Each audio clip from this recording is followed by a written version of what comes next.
오늘 우리에게 주신 하나님의 말씀은 사도행전 27장 20절에서 26절까지 말씀입니다. 우리 한 목소리로 같이 봉독합니다. 여러 날 동안 해도 별도 보이지 아니하고 큰 풍랑이 그대로 있음에 구원의 여망마저 없어졌더라. 여러 사람이 오래 먹지 못하였음에 바울이 가운데 서서 말하되, 여러분이요 내 말을 듣고 글에 대해서 떠나지 아니하여 이 타격과 손상을 면하였더라면 좋을 뻔하였느니라. 내가 너희를 권하노니 이제는 안심하라. 너희 중 아무도 생명에는 아무런 손상이 없겠고 오직 배뿐이니라. 내가 속한 바 곧 내가 섬기는 하나님의 사자가 어젯밤에 내 곁에 서서 말하되, 바울아 두려워하지 말라. 내가 가이사 앞에 서야 하겠고 또 하나님께서 너와 함께 항해하는 자를 다 내게 주셨다 하였으니, 그러므로 여러분이요 안심하라. 나는 내게 말씀하신 그대로 되리라고 하나님을 믿노라. 그런즉 우리가 반드시 한 섬에 걸리리라 하더라. 아멘. 오늘은 사도행전 27장의 말씀을 통해서 폭풍 속에서 하나님의 보호라는 제목으로 말씀을 전하려고 합니다. 사도행전이 얼마 남지 않았습니다. 그렇죠? 우리에게 새 성전 주시고 우리가 이 새 성전을 통해서 어떤 걸음을 걸어가길 원하는지를 사도행전을 통해서 쭉 살펴보고 있어요. 오늘 27장에서는요 바울이 로마를 향해 배를 타고 항해하는 장면이 성경에 기록되어져 있습니다. 바울의 이 걸음은 가고자 하는 걸음이었을까요? 가야 되는 걸음이었을까요? 가야 되는 걸음이죠. 우리가 인생을 잘 살았다라고 말하려면 내가 원하는 내 길로만 내 삶이 채워지면 잘 살았다라고 못할 수 있어요. 하나님 우리 한 사람 한 사람을 만드신 뜻이 있고 이 땅에 심으신 그분의 뜻이 있습니다. 그러기에 우리는 때로는 힘겨운 길이지만 가야만 되는 길이 있기도 해요. 하나님 너무 무거워요, 어려워요. 그런데 주님께서 내게 가라고 하시는 길이면 저 갈게요 라고 말하며 걷는 그 걸음. 그러니까 우리의 인생은 내가 가고 싶은 길로만 걸은 것으로 가득 채워져 있으면 때로는 그게 잘못 산 삶이고, 내가 가고 싶은 걸음도 있지만 가야만 되는 걸음, 주님께서 이끄시는 그 걸음의 이야기들도 내 삶에 한 장 한 장 채워줄 수 있어야 그 삶이 존귀한 삶이고 잘 산 삶이라는 것을 믿으시기 바랍니다. 오늘 바울의 걸음을 27장 1절과 6절의 말씀을 통해서 한번 같이 만나보도록 하겠습니다.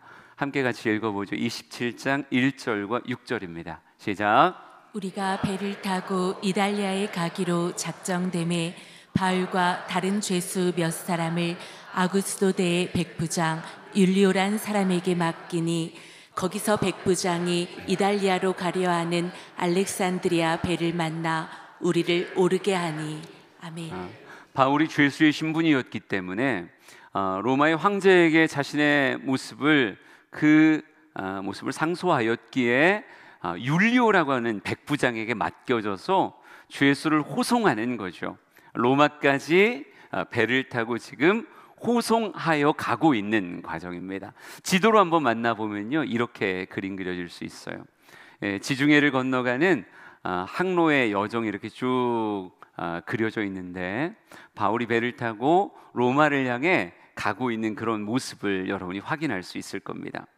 그런데 이 바울이 로마로 압송되어져 가는 이 항해길이요, 성경은 굉장히 거칠었다라고 말하고 있어요.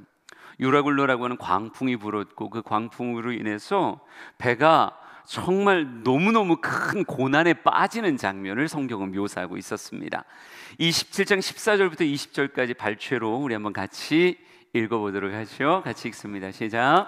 얼마 안 되어 섬 가운데로부터 유라굴로라는 광풍이 크게 일어나니 배가 밀려 바람을 맞춰 갈 수 없어 가는 대로 두고 쫓겨가다가 우리가 풍랑으로 심히 애쓰다가 이튿날 사공들이 짐을 바다에 풀어버리고 사흘째 되는 날에 배의 기구를 그들의 손으로 내버리니라.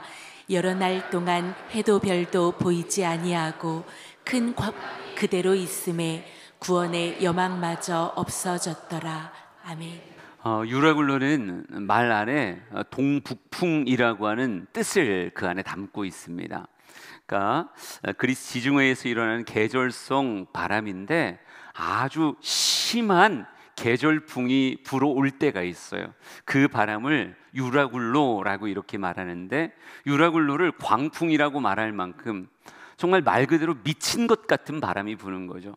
상식을 넘어선 바람이 부는데, 여러분, 바다에서 바람이 불면 뭐가 만들어지겠어요?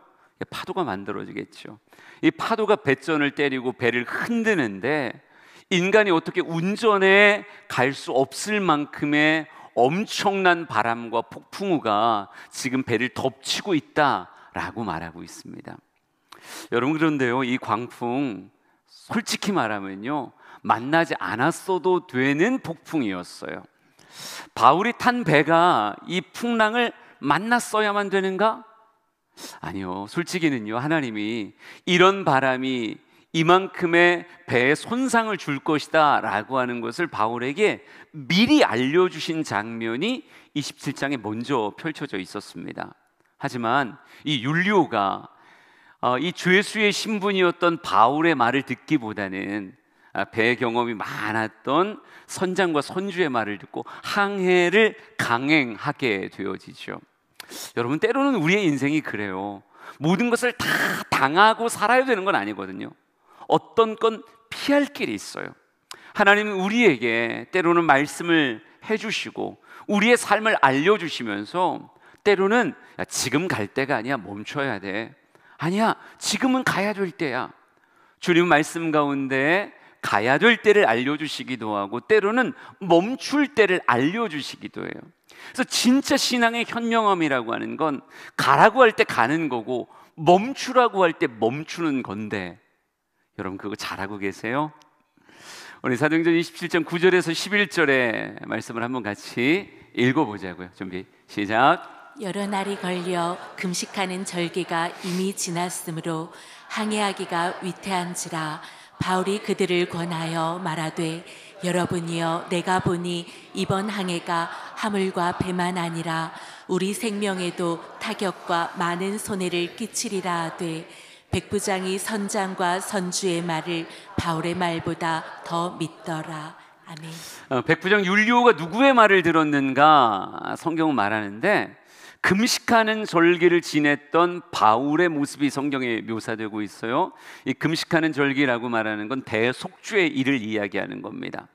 대속죄의 일이라고 하는 절기를 지나면서 그들은 금식했어요. 여러분, 밥만 안 먹었을까요? 아니죠. 간절히 기도하는 시간이죠. 자신의 삶을 정결하게 하고 하나님의 은혜가 채워지길 소망하는 간절한 기도의 절기를 지냈던 바울에게 하나님이 예언적 말씀을 그에게 주시는데, 이렇게 하나님이 마음의 말씀을 주신 거예요. 이번 항해가 시작되어지면 화물과 배만 아니라 우리의 생명에도 타격과 많은 손해가 끼쳐질 것이다 라고 하는, 이번 항해가 위태한 항해가 될 수 있어 라고 하는 예지적 어떤 사인이 바울에게 온 거죠. 바울은 자신의 생명뿐 아니라 이 배에 타고 있는 276명의 수많은 사람들의 생명을 위해서 백부장 율리오에게 이야기한 거예요. 이번 항해가 위험합니다. 조금 지나서 떠나면 어떨까요? 라고 이야기했어요. 하지만 바울의 하는 이야기가 힘을 잃었던 건 나름 배의 전문가라고 말할 수 있는 선장과 선주가 뭐라고 얘기하는 거예요? 괜찮습니다. 우리가 보통 경험 있는 사람이 아닌데 이 정도 괜찮아요. 특별히 능숙한 선원들을 데리고 있으니까 얼마든지 우린 뚫고 갈 수 있어요 라고 이야기해요. 여러분, 죄수의 말을 듣는가, 선장과 선주의 말을 듣는가, 누구의 말을 듣는 게 상식일까요? 나름 선장과 선주의 말을 듣는 게 상식이죠. 백부장 율리오는 상식을 택했어요. 하지만 그 상식이 무엇을 가져왔다고요? 유라굴로라고 하는 광풍 앞에 아주 초라해진 항해의 모습을 낳았단 말이죠. 여러분, 죄수라고 말하지만요, 죄수가 그냥 죄수가 아니라니까요. 하나님과 연결되어져서 하나님의 지혜와 지식으로 지금 이야기하고 있는 죄수예요. 그냥 죄수가 혼자 생각해서 아우 지금은 가기 싫어 이렇게 말하는 게 아니라 하나님께서 분명히 이렇게 말씀하십니다 라고 하는 하나님의 지혜와 연결되어진 사람의 말이었단 말이에요. 여러분, 우리는 상식이라고 하는 것을 때로는 숭배해요. 상식, 난 상식적인 사람이야. 난 전문가들의 말을 존중하는 사람이야. 그럼 그게 잘못된 건 아니지만 세상의 전문가와 하나님의 말씀이 부딪히면 무엇을 따라야 될까요? 하나님의 말씀 따라야죠. 세상인의 상식과 그리스도인의 상식이 다릅니다. 세상인의 상식은요, 세상의 전문가를 따라가는 게 세상의 상식이에요. 여러분, 배에 있어서 전문가 이야기 들으려면 몇 년 정도 배와 함께 시간을 보내면 될까요? 한 10년? 20년? 여러분, 한 30년쯤 되면 장인 소리 듣는 거 아니에요? 한 30년 되면 장인이라고 얘기하자고요. 그러면 전문가면 한 10년쯤 그 일에 종사하면 나름 이 사람 전문가지 이렇게 말할 수 있겠죠. 10년의 지혜를 가지고 만들 수 있는 게 전문가라고 생각해 보자고요. 그러나 우리 하나님은 세상의 시작부터 끝까지를 주관하시는 이 모든 것의 시작점이 되었고 운행자가 되시는 그 하나님의 지혜와 지식, 세상의 전문가와 하나님의 지식을 감히 비할 수 있을까요? 아니요, 그럴 수 없다고요. 그래서 그리스도인의 상식은 하나님이 말씀하시면 무엇한다? 우리는 그 말씀을 따라간다. 이게 우리의 상식인 거예요. 세상은 선장과 선주의 말을 쫓지만 우리는 선장과 선주의 말을 쫓다가도 하나님이 말씀하시면 하나님의 말씀 앞에 세상의 지혜와 지식을 내려놓을 수 있는 이런 사람 되어야 됨을 믿으시기 바랍니다. 아직 하나님을 제대로 몰랐던 백부장 율리오는 선장과 선주의 말을 듣고 항해를 강행하기 시작합니다. 왜요? 시작 초반에는 굉장히 바다가 잠잠했거든요. 잔잔한 바다를 바라보며 안 갈 이유가 뭐냐? 가야지. 선장과 선주도 괜찮다고 얘기하는데 가야지. 그리고 신이 나서 항해를 시작했죠. 로마로 갈 그날을 그렸을 것 같아요. 그런데 어느 날 갑자기 먹구름이 몰려오고 갑자기 바람이 불기 시작하는데 여러분, 해도 별도 안 보일 만큼의 엄청난 폭풍우가 지중해를 떠가고 있었던 그 배를 덮치게 됩니다. 성경이 묘사하고 있는 그 광경을 여러분에게 보여드릴 건데 정말 이 배를 지키기 위해서 얼마나 노력하고 있는지를 한번 상상해 보세요. 우리 사도행전 27장 16절에서 19절의 말씀입니다. 같이 보죠. 시작. 가우다라는 작은 섬 아래로 지나 간신히 거루를 잡아 끌어올리고 줄을 가지고 선체를 둘러감고 스르디스에 걸릴까 두려워하여 연장을 내리고 그냥 쫓겨가더니 우리가 풍랑으로 심히 애쓰다가 이튿날 사공들이 짐을 바다에 풀어버리고 사흘째 되는 날에 배의 기구를 그들의 손으로 내버리니라. 아멘. 우리가 말씀을 눈으로 읽는다는 게 다행이죠. 우리가 이 배를 타고 있다면 우리에게도 죽음의 공포가 몰려왔을 것 같아요. 참 능숙한 선원이었고 선장이었고 정말 배에 익숙한 선주였을 거예요. 그들은 능히 우리의 최선이 이겨낼 수 있다고 생각했겠죠. 그 처절한 몸짓이 16절부터 19절 안에 잔뜩 배워져 있는 거예요. 여러분, 유라굴로라는 광풍이 우리의 삶을 흔들 때 그냥 손 놓을 수 없잖아요. 여러분, 무엇한 거예요? 최선을 다한 거예요. 이 배를 지키고자 선장과 선원들이 최선을 다해서 지금 이 유라굴로와 싸우고 있는 거예요. 여러분, 최선이라고 하는 단어 성경에서도 무시하지 않습니다. 저는 우리 사랑하는 성도들이 이 땅의 삶을 설렁설렁 사는 게 아니라 열심히 살았으면 좋겠어요. 학생들은 기도도 하지만 공부도 했으면 좋겠고, 여러분이 사업할 때 누가 봐도 열심히 한다, 최선을 다한다 라고 하는 말 들었으면 좋겠습니다. 이 성실함과 최선이라고 하는 건 때로는 성령의 열매, 충성과 비견할 만하지 않아요? 참 아름다운 단어가 최선이에요.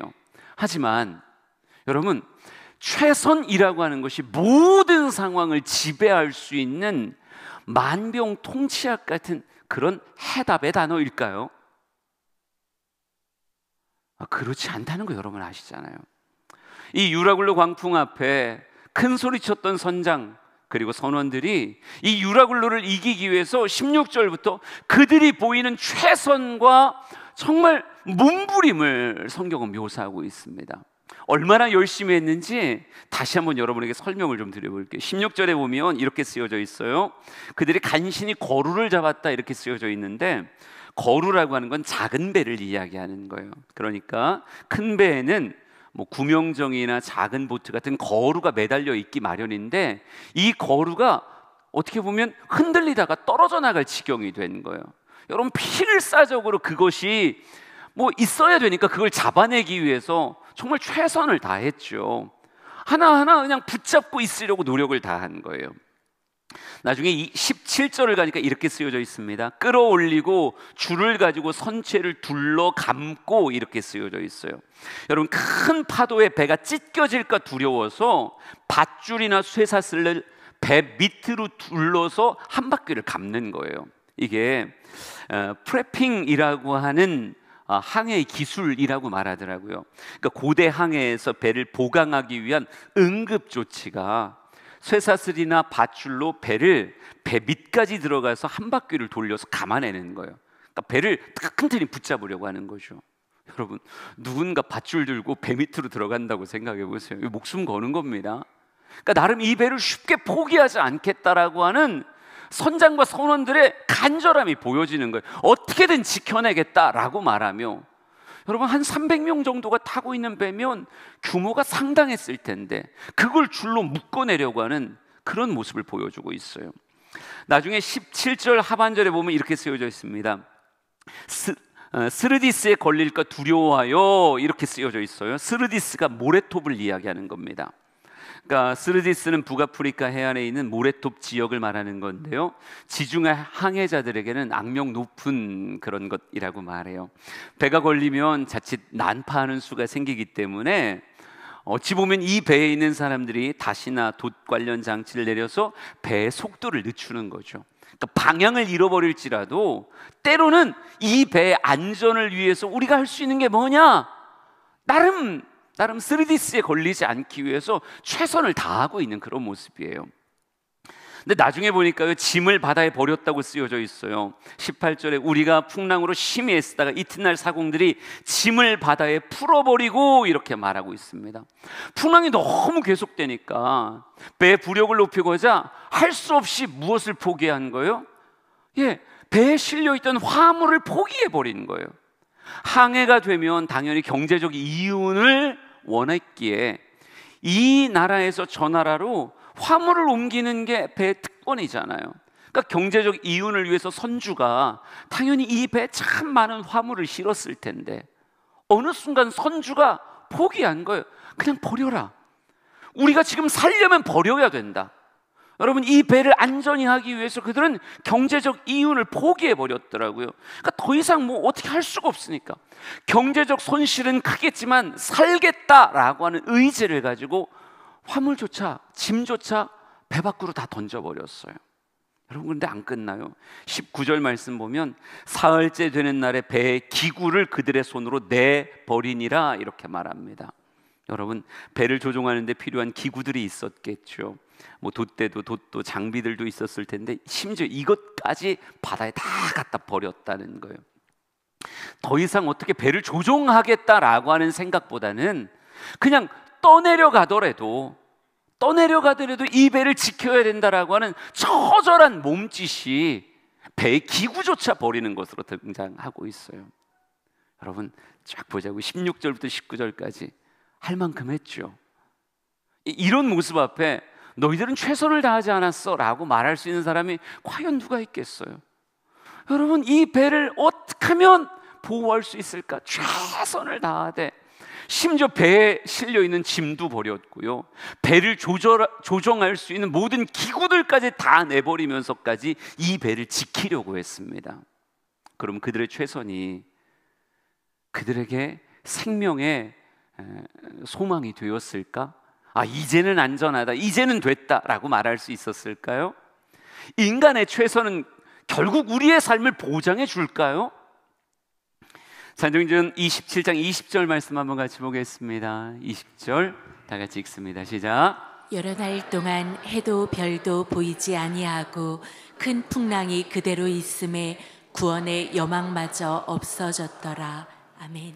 죽을 만큼 최선을 다했는데, 생명 걸고 싸울 만큼 싸웠는데, 유라굴로에 쉽게 무너지지 않으려고 내가 할 수 있는 모든 수단 다 동원했는데, 여러분, 여러 날 동안 어떤 소망이 보이질 않는 거예요.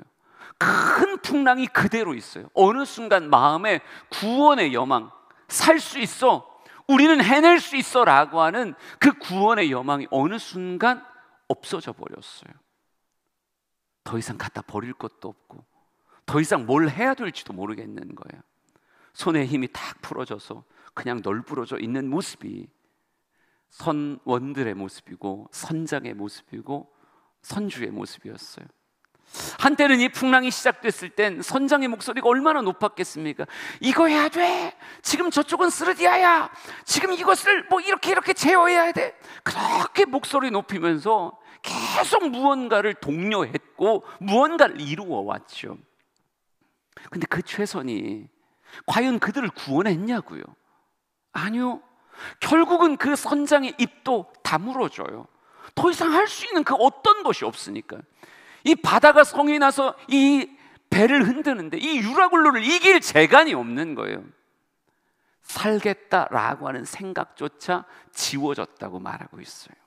여러분, 인간의 최선이 모든 것을 해결할 수 있어, 이거요, 이게 인본주의예요. 이게 여러분을 속이는 자기 우상화라고요. 나는 최선을 다할 거야, 그러면 난 분명히 이겨낼 수 있어, 분명히 할 수 있어. 얼마나 달콤한 이야기입니까? 또 세상에서 얼마나 많이 들어본 이야기입니까? 우리에게 조금만 더, 아니야, 조금 더 버릴 수 있는 게 있을 거야, 조금 더 버리면 분명히 우리는 이겨낼 수 있을 거야, 어느 순간 구원의 별이 뜰 거고 달이 뜰 거야, 우리는 이 풍랑 이겨낼 수 있어.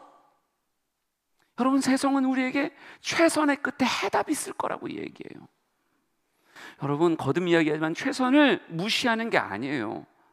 최선을 다하며 사는 삶은 아름다운 삶입니다. 하지만 최선을 맹신하는 건 또 다른 우상숭배라고요. 난 최선을 다하면 결국 난 이룰 수 있어 라고 말하는 건 여러분의 착각이라니까요. 이미 이 지독한 미신이 거짓이라고 하는 것은 우리의 삶으로 판명됐어. 인간의 역사 안에 이미 새겨져 있는 진리의 명제가 인간의 최선이 만병통치약이 아니야, 인간의 최선이 모든 것을 풀 수 있는 게 아니야. 이게 이미 인간의 역사에 새겨져 있다고요. 하지만 아직도 세상엔 이 거짓의 아비가 외치는 거짓말이 가득하다니까요. 인간들에게 이야기하는 거예요. 아니야, 최선 안에 너의 삶이 분명히 잘 될 거야, 분명히 너는 최선을 다하면 너는 이겨낼 수 있을 거야. 여러분, 최선을 다하지 않는 사람 그렇게 많을 것 같으세요? 우리는 우리의 삶에 최선을 다하고 살아요. 모든 운동선수들이 최선을 다한다고요. 여러분, 씨름이라고 하는 거 한번 상상해 볼까요? 예선전부터 쭉 출발해 보자고요. 그럼 예선전 나가는 선수들은 최선을 다하지 않아요? 나 힘을 남겨둘 거야, 난 30%만 할 거야, 예선전이잖아, 이렇게 말하는 선수가 세상에 어디 있어요? 예, 우린 예선전 그때부터 최선을 다하는 거예요. 모든 선수가 자기가 짜낼 수 있는 모든 에너지를 다 짜내서 상대를 넘어뜨리려고 최선을 다하는 거예요. 그런데 걸려 넘어지고, 그런데 들려 넘어지고, 그런데 어느 순간 내 무릎이 모래판을 짚는 거예요. 목사님, 그럼 천하장사 된 사람은요?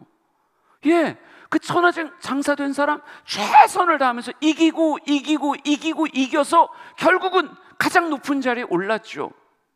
여러분, 그 사람 하나의 이야기를 가지고 최선이 모든 것을 책임진다라고 말할 수 있어요? 분명히 그 사람 간증시키면 최선은, 노력은 배반하지 않는다라고 말하겠죠. 그러면 이만기의 시대는 영원했어요? 강호동의 시대는 영원했습니까? 그럼 이만기가 처음에는 열심히 하다가 나중에는 열심히 안 했을까요? 강호동이 열심히 하다가 열심히 안 했을까요? 이봉걸은요, 그분은 늘 밀어치기만 하고 더 이상 열심히 안 한 거예요? 아니요. 모든 씨름판에 있는 사람은 전부 다 최선을 다하고 있는 거예요. 그런데 잠시 정점에 섰던 사람들의 이야기만 미디어로 확대 재생산하는 거죠. 당신은 어떻게 천하장사가 됐습니까? 예, 전 정말 열심히 노력하고 최선을 다했더니 어느덧 저는 이 자리에 서 있더라고요. 와, 진짜 대단하군요. 온갖 뉴스에서 그 이야기를 계속 반복해요. 그 다음 챔피언에게 또 묻습니다. 당신은 어떻다? 난 최선을 다했더니요, 이 자리에 서 있습니다. 와, 대단하십니다. 수많은 마이크로, 수많은 영상으로 그들의 최정점에 서 있는 그 모습을 가지고 확대 재생산을 해요. 그러면서 우리를 아둔하게 만드는 거예요. 내가 최선을 다하지 않아서 그래. 최선을 다하지 않은 걸로 하자. 그게 우리에게 또 하나의 면책 특권인 것 마냥, 내가 원래 최선을 다하면 난 진짜 서울대 갔지. 그런데 뭐 꼭 굳이 그렇게 하고 싶지 않더라고. 우리 엄마가 늘 그러더라고. 머리는 좋은데 노력을 안 한다고. 내가 원래 머리는 기가 막힌 사람인데 말이지, 노력을 조금 덜 해서 그래. 내가 언제든지 노력하면 언젠가 최선을 다하는 그날이 오면 내가 삼성을 이루지, 내가 현대를 이뤄내. 아니, 내가 못할 게 뭐 있어. 여러분, 그게 우리의 신기루라고요. 그게 사단의 거짓말이라고요. 최선을 다하는 삶, 아름다운 삶이지만 그 최선이 내 인생의 유라굴로를 이길 수 있을 거다, 늘 정답이다 라고 말하는 건 인간의 큰 교만이고 인간의 미신이라고요. 하나님은 인간의 영역을 제한하셨어요. 인간을 전능하게 만드시지 않으셨고요, 인간을 조금 못하게 만드셨어요. 모든 인간에게 누구의 자리를 남겨놓으셨습니까? 하나님의 자리를 남겨놓으셨어요. 유라굴로의 광풍 앞에 한때는 선주가, 한때는 선장이, 한때는 백부장 율리오가 목소리를 높이며 이렇게 해야 됩니다, 저렇게 해야 됩니다, 그래야 살 수 있습니다, 이게 우리의 최선입니다 라고 말했겠죠. 그러나 결국 구원의 여망이 사라지고 난 이후, 인간의 최선이 초라해진 이후 그들은 아무 말도 할 수 없었어요. 그냥 널브러져서 배 밖으로 떨어지지 않기 위해서 사력을 다해 그냥 무언가를 붙잡고 있었을 뿐이었죠. 성경은 이 배에 총 276명이 타고 있다라고 말하고 있습니다. 모두가 살 소망이 끊어져 아무도 말하지 못하고 있던 그 순간에, 여러분, 모두가 구원이라고 하는 것을 생각하지 못한 채 마음의 큰 절망 가운데 널브러져 있을 때 한 사람이 말하기 시작해요. 한 사람의 눈빛 안에 총기가 있고 한 사람의 언어 안에 확신이 담겨져 있어요. 모든 사람을 향하여 담대하게 외치는 한 사람의 고백이 성경을 가득 채워갑니다. 누굴까요? 백부장 율리오예요? 선장이에요? 선주예요? 우리 성경으로 읽어보겠습니다. 27장 21절부터 25절까지 우리 바울의 심정을 느끼며 함께 같이 읽어보겠습니다. 시작. 여러 사람이 오래 먹지 못하였음에 바울이 가운데 서서 말하되, 여러분이여 내 말을 듣고 그레데에서 떠나지 아니하여 이 타격과 손상을 면하였더라면 좋을 뻔하였느니라.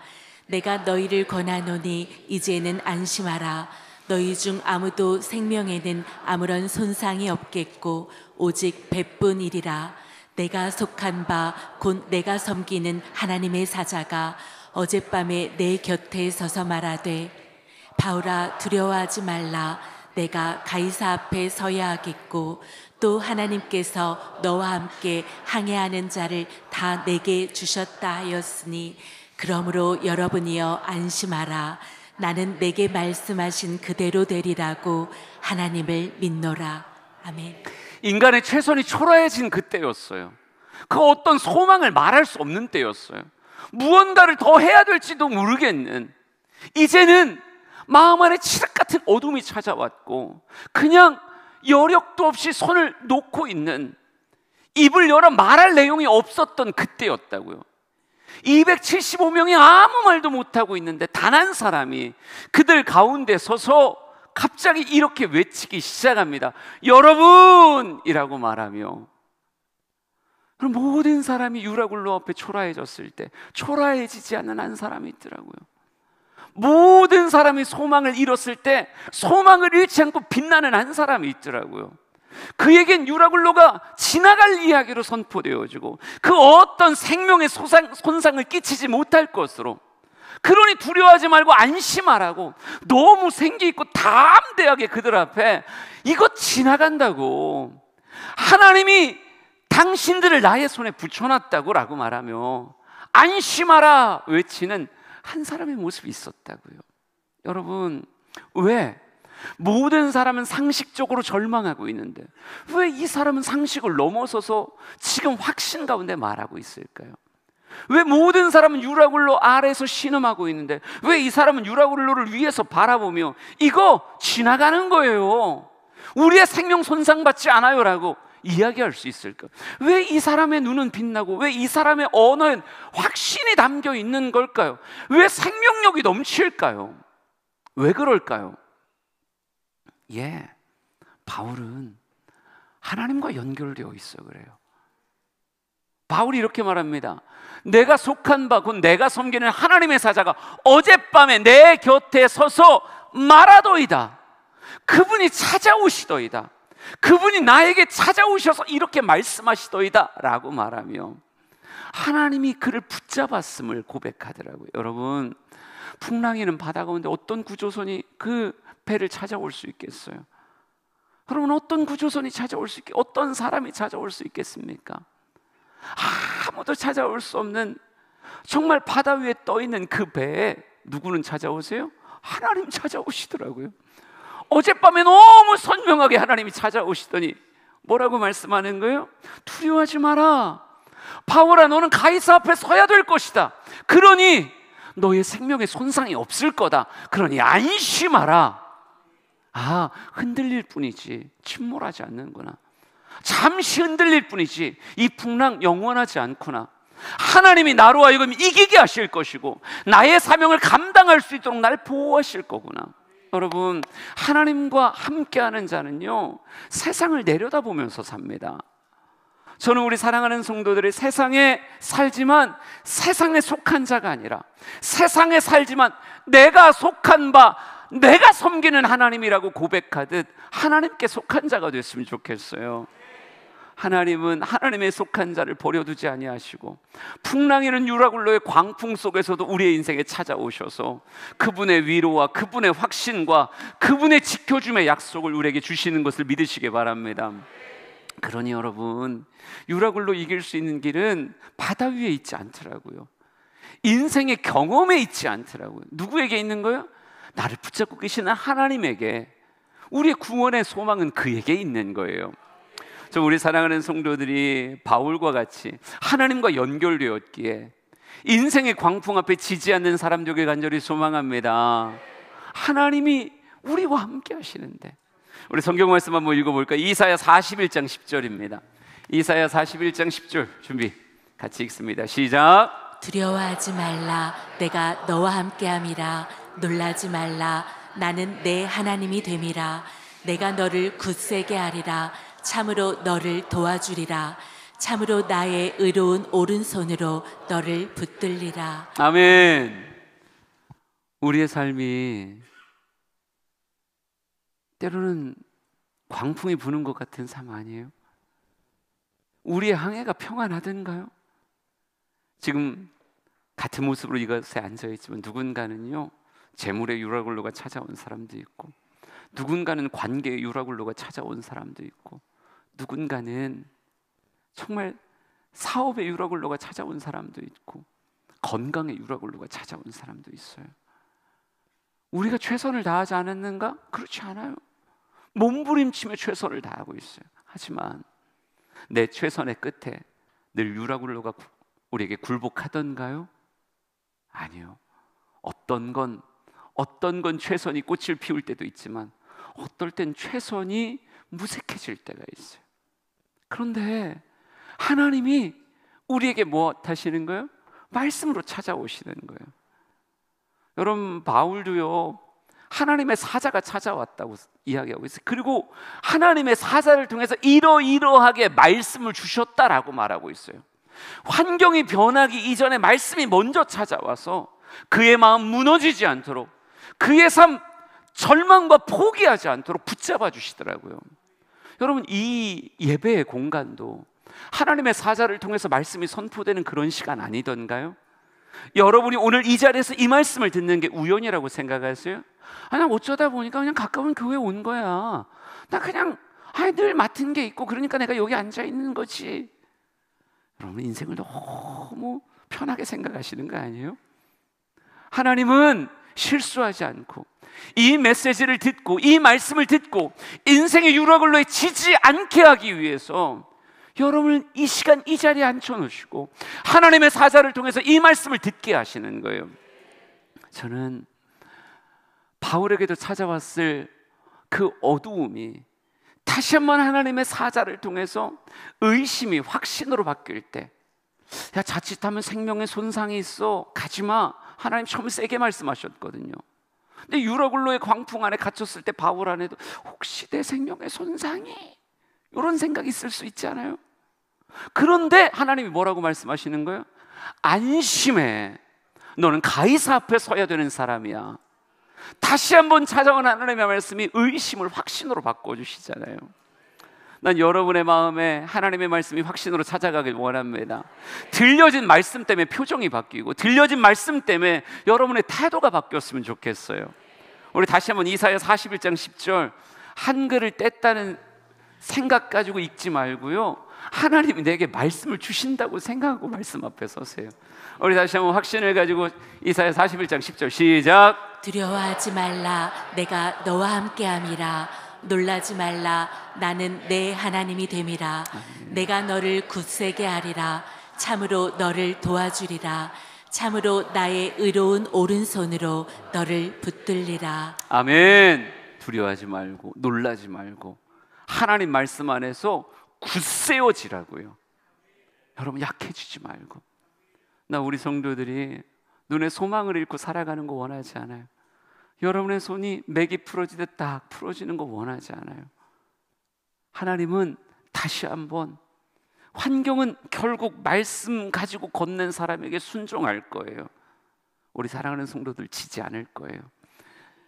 우리 시편 46편 1절 말씀 볼까요? 시편 46편 1절, 2절, 3절입니다. 왜? 일부 예배 때 있었던 말씀이 사라졌나 봐요. 시편 46편 1절에서 3절까지 다 같이 화면 보고 준비. 나한테만 띄워주지 말고 이쪽에다가 띄웠어요?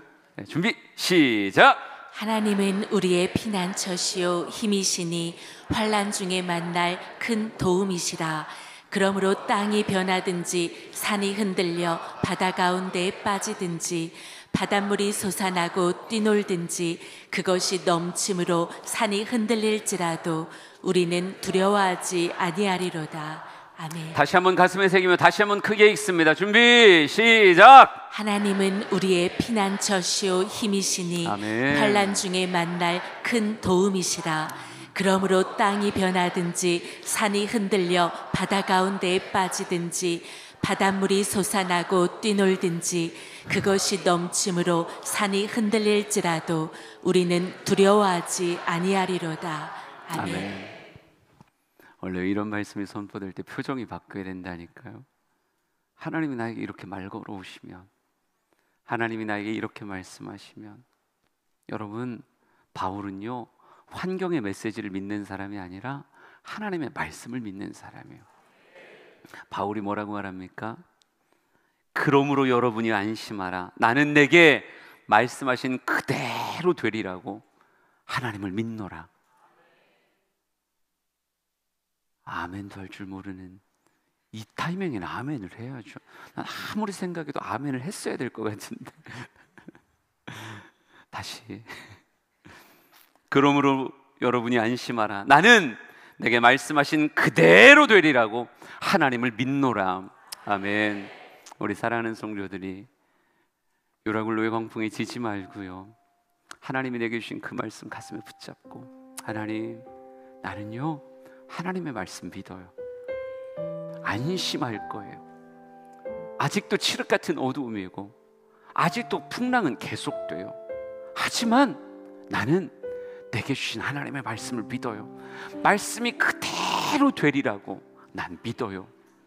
우리 사랑하는 성도들의 그 고백, 하나님이 부끄럽게 하지 않으실 거고요, 하나님이 분명히 우리 사랑하는 성도들을 풍랑을 그치고 사명의 자리까지 가도록 이끌어 가실 겁니다.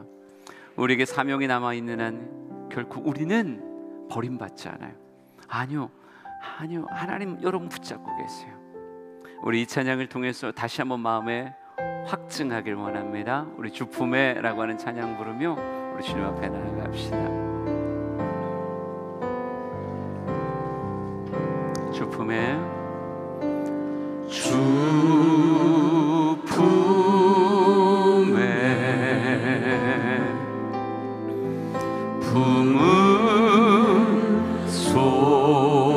품으소서 능력에 발로 덮으소서. 거친 파도 날 향해 와도 주와 함께 날아오르니 폭풍 가운데 나의 영혼 잠잠하게 주를 보리라. 주님 안에 나노하리. 주님 안에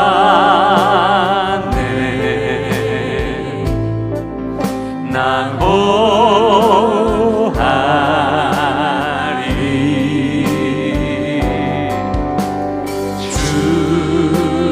주는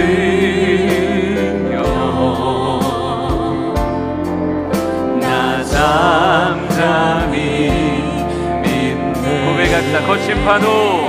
거친 파도 날 향해 와도 주와 함께 날아오리니 폭풍 가운데 나의 영혼 잠잠하게 주를 보니. 고백합시다. 거친 파도 날 향해 와도 주와 함께 날아오리니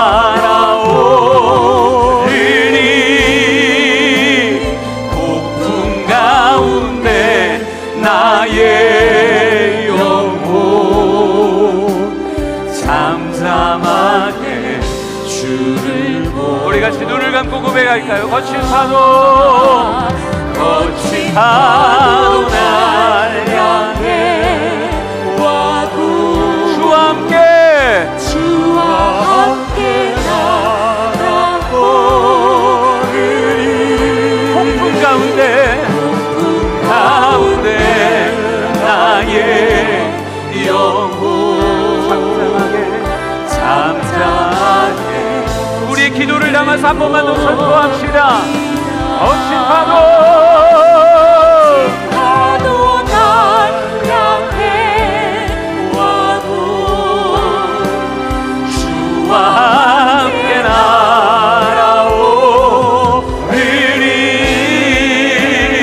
폭풍 가운데 나의 영혼 잠잠하게 주를 보니. 우리 시간 기도합시다. 하나님, 내 삶이 주님의 생명싸기 안에 쌓여있음을 믿습니다. 주님이 나를 보호하고 계심을 믿습니다. 이 유라굴로의 광풍이 그칠 것을 믿습니다. 안심하라. 나는 내게 말씀하신 그대로 되리라고 나는 믿노라. 나는 하나님을 믿노라. 나는 하나님을 신뢰하노라. 우리 주여 한번 부르고 같이 기도합시다. 주여,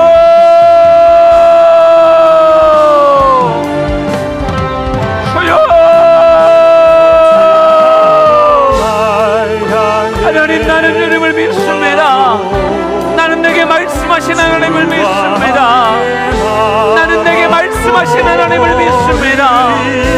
나는 내게 말씀하신 하나님을 믿습니다. 오 하나님, 쉬지 않을 것입니다. 넘어지지 않을 것입니다. 안심하라.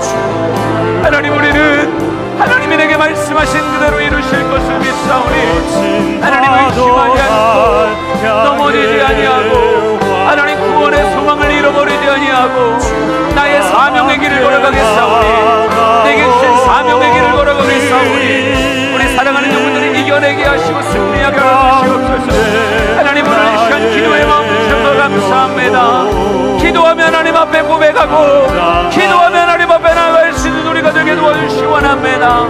하나님, 우리 가슴을 뜨겁게 하여 주시고 하나님의 마음으로 뜨거워지게 하여 주시고 하나님의 말씀에 사로잡히게 하여 주시고 하나님과 함께 이 땅의 삶을 이겨내는 우리 주님의 성도들 되게 하여 주시옵소서. 나는 하나님을 믿습니다. 나는 하나님을 믿습니다. 나는 하나님을 믿습니다.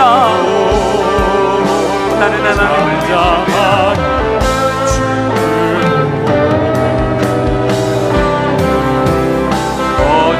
사도가 향해 와도 주와 함께 날아오르리. 복음 가운데 나의 영혼 잠잠하게 주를 보리라. 나는 내게 말씀하신 하나님을 믿습니다. 나는 주님께 속한 자이오니 주님이 책임지시는 영혼임을 믿습니다. 내 사명이 남아있게, 하나님이 명하신 일들이 내 삶에 남아있게 나는 가이사 앞에 서야 됩니다. 하나님이 지키시고 보호하심을 믿습니다.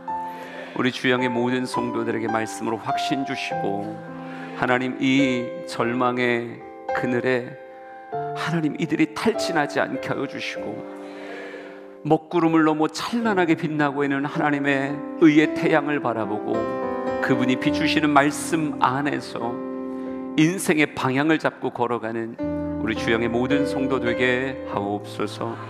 이제는 예수 그리스도의 은혜와 하나님 아버지 크신 사랑하심과 성령님의 감화 감동하심이 주 앞에 서 있는 모든 예배자들 머리 위에 영원토록 함께 하시길 간절히 축원하옵나이다. 아멘.